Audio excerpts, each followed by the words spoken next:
সুপ্রিয় দর্শক আসসালামু আলাইকুম।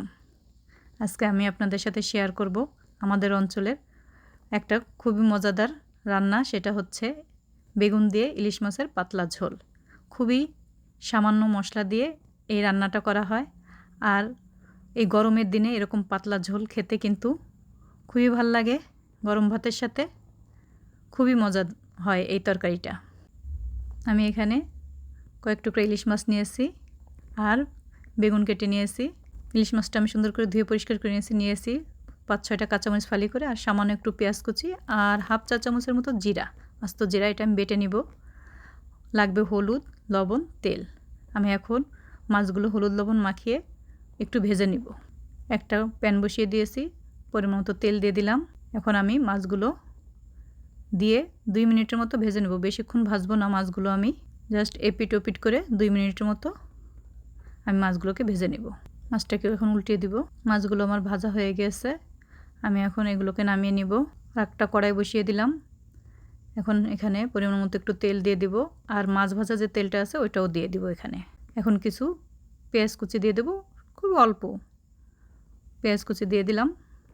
দিয়ে আমি এখন এটাকে ভেজে নিব। ভাজা হয়ে গেছে, আমি তুলে নিব পেঁয়াজটা। এখন এই একই তেলের ভিতরে আমি কাঁচামরিচগুলি দিয়ে দিব ফালি করা। এখন এখানে আমি বেগুনগুলো ছেড়ে দেব তেলের ভিতরে।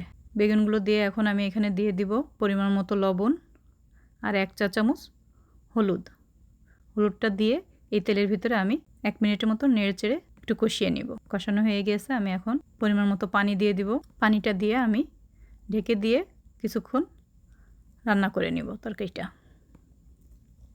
এখন মশলাটা বেটে নিব। সামান্য একটু জিরা নিয়ে নিলাম। এই জিরার সাথেই আমি পেঁয়াজ ভাজাটাকেও বেটে নিব।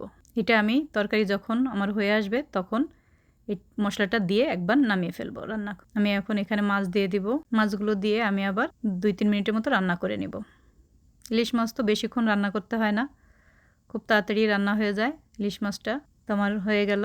আমি এখন ওই বেটে রাখা মশলাটা তরকারির সাথে মিশিয়ে দিব। মশলাটা আমি উপরে দিয়ে দিচ্ছি। এখন আমি এটাকে একটু নেড়ে চেড়ে 2 মিনিটের মতো রান্না করে নিব। রান্না হয়ে গেল আমার।